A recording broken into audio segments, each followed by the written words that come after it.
नमस्कार दोस्तों, स्वागत है आपका आप ही के अपने channel B R Uday classes पे। और दोस्तों, आज के इस वीडियो के अंदर हम लोग क्लास 10th बायोलॉजी यानी कि जीव विज्ञान के एक छोटा सा टेस्ट को करेंगे। टेस्ट के अंदर होगा ये कि आपसे 20 ऑब्जेक्टिव क्वेश्चन यानी कि वस्तुनिष्ठ प्रश्न पूछे जाएंगे और आपको इन 20 ऑब्जेक्टिव में से कम 18 ऑब्जेक्टिव के सही उत्तर देने हैं। अगर आप ऐसा कर पाते हो तो आपकी जो एग्जाम को लेकर के तैयारी है ये अच्छी चल रही है, और अगर आप ऐसा नहीं कर पाते तो आप अपने तैयारी को थोड़ा सा इंक्रीज कीजिएगा।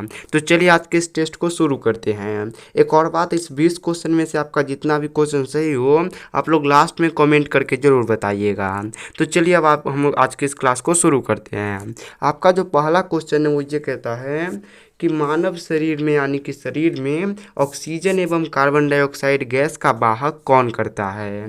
मतलब ऑक्सीजन और कार्बन डाइऑक्साइड गैस को शरीर के अंदर एक जगह से दूसरे जगह ले जाने की काम कौन करता है। तो इसका आंसर होगा कि वो आरबीसी करता है यानी कि रेड ब्लड सेल करता है। तो इसका क्या हो जाएगा, ए बिल्कुल ही राइट आंसर होगा। आप लोग भी अपना आंसर देते रहिए। दूसरा नंबर क्वेश्चन आपसे ये कहता है कि निम्नलिखित में से कौन पादप हार्मोन है। मतलब इन चारों में से आपको पहचानना है कि कौन ऐसा है जो पादप हार्मोन है। तो देखिए, पहला नंबर है इंसुलिन, ये पादप हार्मोन नहीं होता है। थायरोक्सिन भी पादप हार्मोन नहीं होता है। उसके बाद बात करें एस्ट्रोजेन की, तो ये भी पादप हार्मोन नहीं होता है। लेकिन जो साइटोकाइनिन है ये एक प्रकार का पादप हार्मोन होता है। तो इसका क्या हो जाएगा, इसका हो जाएगा डी आपका राइट आंसर। अगला क्वेश्चन तीसरा आपसे ये कहता है कि मानव मस्तिष्क का औसत भार है। मतलब इंसान का जो दिमाग होता है यानी कि मानव का जो मस्तिष्क होता है उसके एवरेज भार के बारे में आपसे पूछा है। तो आप लोग याद रखिएगा कि इंसान का जो भार होता है वो कितना होता है, तो 1.4 kg यानी कि लगभग 1.5 kg का होता है। तो इसका क्या हो जाएगा, इसका हो जाएगा सी वाला राइट आंसर। अगला क्वेश्चन आपसे ये कहता है कि पराग कोष में क्या होते हैं। तो देखिए, सबसे पहले हम लोग जाने अगर पराग कोष के बारे में, तो ये पौधे के जो होता है उसका ये होता है पुलिंग वाला भाग। ठीक है, फूल का पुलिंग वाला भाग होता है। और इस पराग कोष के अंदर आप लोग याद रखिएगा परागकण होते हैं। तो इसका क्या हो जाएगा right answer, option number D परागकण। अगला क्वेश्चन जो 5 नंबर है वो आपसे ये कहता है कि मनुष्य में कितने जोड़े गुणसूत्र पाए जाते हैं। ये क्वेश्चन काफ़ी ज़्यादा इंपॉर्टेंट है। तो इसका आंसर ये होगा कि जो मनुष्य है उसके अंदर 23 जोड़े यानी कि कुल मिलाकर के 46 की संख्या में गुणसूत्र पाए जाते हैं। तो इसका क्या हो जाएगा, इसका हो जाएगा सी राइट आंसर, 23 जोड़े। अगला क्वेश्चन आपसे ये कहता है कि दो तंत्रिका कोशिका के मध्य खाली स्थान को क्या कहते हैं। तो देखिए, तंत्रिका कोशिका हम लोग न्यूरॉन को कहते हैं, और दो न्यूरॉन के बीच में जो खाली स्थान होता है उस खाली स्थान को आप लोग याद रखिएगा हम लोग सिनेप्स कहते हैं। तो इसका क्या हो जाएगा, इसका हो जाएगा बी वाला बिल्कुल ही राइट आंसर। अगला क्वेश्चन देखिए, अगला क्वेश्चन आपसे ये कहता है कि मेंडल ने अपने प्रयोग के लिए किस पौधे को चुना। मतलब मेंडल जब अपना प्रयोग कर रहा था तो उस समय उसने अपने प्रयोग के लिए किस पौधे का चुनाव किया। तो आप लोग याद रखिएगा कि मेंडल ने अपने प्रयोग के लिए मटर के पौधे का चुनाव किया। तो इसका क्या हो जाएगा, इसका हो जाएगा ए वाला बिल्कुल ही राइट आंसर। अगला क्वेश्चन जो है वो आपसे ये कहता है कि पौधों में गैसों का आदान प्रदान कहाँ से होता है। तो गैसों का आदान प्रदान तो प्रत्येक जीव में होता है, जैसे कि हम इंसानों में नाक के द्वारा होता है। तो उसी प्रकार जो पेड़ पौधे होते हैं उनमें गैसों का जो आदान प्रदान है आप लोग याद रखिएगा रंध्र के द्वारा यानी कि एक छेद होता है उसके द्वारा होता है। तो इसका क्या हो जाएगा, इसका हो जाएगा बी वाला बिल्कुल ही राइट आंसर। अगला क्वेश्चन आपसे ये कहता है कि हाइड्रा में प्रजनन किस विधि से होता है। तो देखिए, हाइड्रा एक प्रकार का जीव होता है और इस जीव के अंदर जो प्रजनन की विधि है वो मुकुलन है। क्या है, मुकुलन है। तो मुकुलन द्वारा होता है। इसका क्या हो जाएगा, बी राइट आंसर मुकुलन। अगला क्वेश्चन 10 नंबर जो है वो आपसे ये कहता है कि क्लोरोफिल वर्णक का रंग कैसा होता है। तो देखिए, ये तो हम सभी लोग जानते हैं कि जो क्लोरोफिल है ये पेड़ के पत्तियों में पाया जाता है, और इसी कारण जो पेड़ का पत्ती होता है वो हमें हरा कलर यानी कि ग्रीन कलर का दिखाई देता है। तो जब पत्ती ही हरा होगा तो उसके अंदर रहने वाला क्लोरोफिल हरा क्यों क्यों नहीं होगा। तो इसका जो कलर होता है वो हरा होता है। आप लोग याद रखिएगा, इसका क्या हो जाएगा, ए वाला राइट आंसर। अगला क्वेश्चन जो है वो ये है कि विकासीय दृष्टिकोण से हमारी किससे अधिक समानता है।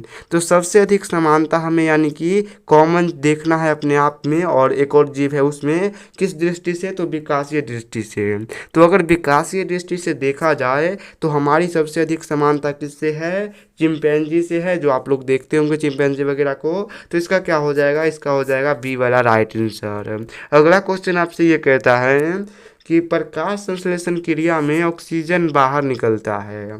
मतलब प्रकाश संश्लेषण की जो क्रिया होती है उसमें ऑक्सीजन तो बाहर निकलता है, तो आपको ये बताना है कि वो जो ऑक्सीजन बाहर निकलता है वो कहाँ से निकलता है। तो याद रखिएगा कि वो ऑक्सीजन जो है वो H2O यानी कि जल से निकलता है। जैसे कि जो ये H2O होता है, तो यहाँ पे ये जो ऑक्सीजन है यही प्रकाश संश्लेषण की क्रिया में O2 के माध्यम से बाहर निकलता है। उसके बाद देखिए अगले क्वेश्चन को। अगला क्वेश्चन आपसे ये कहता है कि पौधों में उत्सर्जी पदार्थ कौन है। तो उत्सर्जी पदार्थ हम लोग वैसे पदार्थ को कहते हैं जो मतलब वेस्ट पदार्थ होते हैं, जिनका कोई भी शरीर के अंदर यूज नहीं होता है। तो जो पेड़ पौधे होते हैं उनमें उत्सर्जी पदार्थ कौन कौन होते हैं? तो वो गोंद भी होते हैं, टैनिन भी होती है, रेजिन भी होती है, मतलब इनमें से सभी होते हैं। तो इसका क्या हो जाएगा? इसका हो जाएगा डी राइट आंसर, इनमें से सभी। आप लोग भी अपना उत्तर देते रहिए। अगला जो 14 नंबर क्वेश्चन है वो आपसे ये कहता है कि मनुष्य के मुख गुहा में कितनी जोड़ी लाल ग्रंथि पाई जाती है।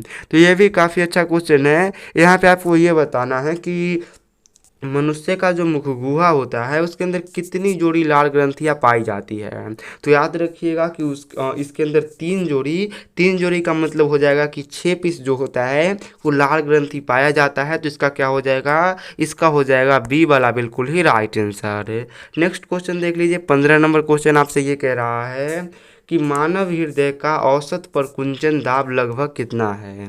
तो ये भी काफ़ी अच्छा क्वेश्चन है। और प्रकुंचन दाब के बारे में बात किया जाए तो वो होता है 120 mmHg। तो इसका क्या हो जाएगा? इसका हो जाएगा ए वाला बिल्कुल ही राइट आंसर। उसके बाद इसी के साथ एक और क्वेश्चन पूछता है कि मानव हृदय का अनुशीतलन दाब कितना है। तो अनुशीतलन दाब आप लोग याद रखिएगा 80 mmHg होता है। तो अगर अनुशीतलन दाब के बारे में पूछे तो 80, और यहाँ पे प्रकुंचन पूछा है इसीलिए ऑप्शन नंबर ए 120। अगला क्वेश्चन देखिए 16 नंबर आपसे ये कहता है कि अंडाणु निषेचित होता है।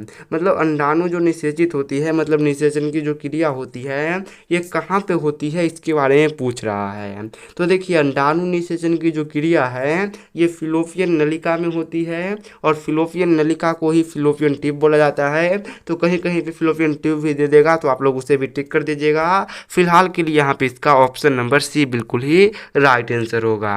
अगला क्वेश्चन आपसे ये कहता है कि भोजन का पाचन किस प्रकार की अभिक्रिया है। तो देखिए भोजन का पाचन तो होता है, ये तो सभी को पता है, और अभिक्रिया भी अलग अलग प्रकार के होते हैं ये भी पता है। तो बताइए कि जो भोजन का पचना है ये किस प्रकार की अभिक्रिया है, ये आपसे क्वेश्चन के अंदर पूछा गया है। तो इसका उत्तर ये होगा कि भोजन का जो पचना है ये एक प्रकार का उपचयन अभिक्रिया है, और उपचयन अभिक्रिया को ही हम लोग ऑक्सीकरण अभिक्रिया कहते हैं। तो इसका क्या हो जाएगा? इसका हो जाएगा ए राइट आंसर। ठीक है, अगले क्वेश्चन को देखिए। अगला क्वेश्चन आपसे ये कहता है कि जीवन की एक महत्वपूर्ण विशेषता कौन है। तो जीवन की एक महत्वपूर्ण विशेषता आपको बताना है, और इसका उत्तर ये होगा कि जीवन की एक जो महत्वपूर्ण विशेषता है वो है वृद्धि, यानी कि बढ़ते रहना, मतलब हाइट वगैरह जो बढ़ता है ना वही जीवन की एक वृद्धि है। तो इसका क्या हो जाएगा? इसका हो जाएगा बी वाला राइट आंसर।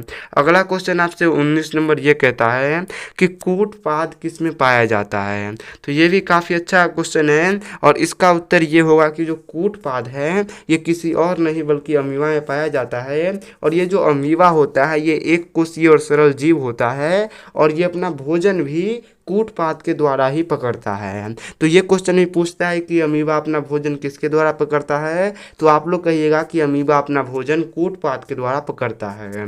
तो 19 का क्या हो जाएगा? 19 का हो जाएगा सी राइट आंसर। नेक्स्ट क्वेश्चन और आखिरी क्वेश्चन 20 नंबर आपसे ये कहता है कि पत्तियों का रंग हरा क्यों होता है। तो ये सभी ने देखा होगा कि जितने भी नॉर्मल पत्ते होते हैं उनका जो रंग है यानी कि कलर है ये हरा कलर का होता है। तो पूछ रहा है कि ऐसा क्यों होता है, किस लिए होता है। तो इसका उत्तर ये होगा कि जो पत्ती होती है उसमें क्लोरोफिल पाया जाता है, और क्लोरोफिल का रंग खुद हरा होता है, तो इसीलिए पत्तियों का रंग भी हरा होता है। तो हम लोग कहेंगे कि ऐसा क्लोरोफिल के कारण होता है। मतलब ऑप्शन नंबर जो ए है ये आपका बिल्कुल ही राइट आंसर हो जाएगा। तो दोस्तों आज के इस टेस्ट को हम लोग यहीं पे एंड करते हैं। अब आप लोग बताइए कि इस 20 क्वेश्चन में से आपका कितना क्वेश्चन सही हुआ। तो ये तो आप लोग कमेंट करके बता दोगे। उसके बाद अगर आपको आज का ये टेस्ट पसंद आए तो इसे आप लोग प्लीज़ से लाइक करके जाइएगा। उसके बाद आप लोग चैनल को सब्सक्राइब कर लीजिए ताकि आप लोग आगे भी ऐसे वीडियो देख सको और अपने दोस्तों के साथ इसे आप लोग शेयर भी कर सकते हो। तो चलिए आज के इस वीडियो को हम लोग यहीं पे एंड करते हैं।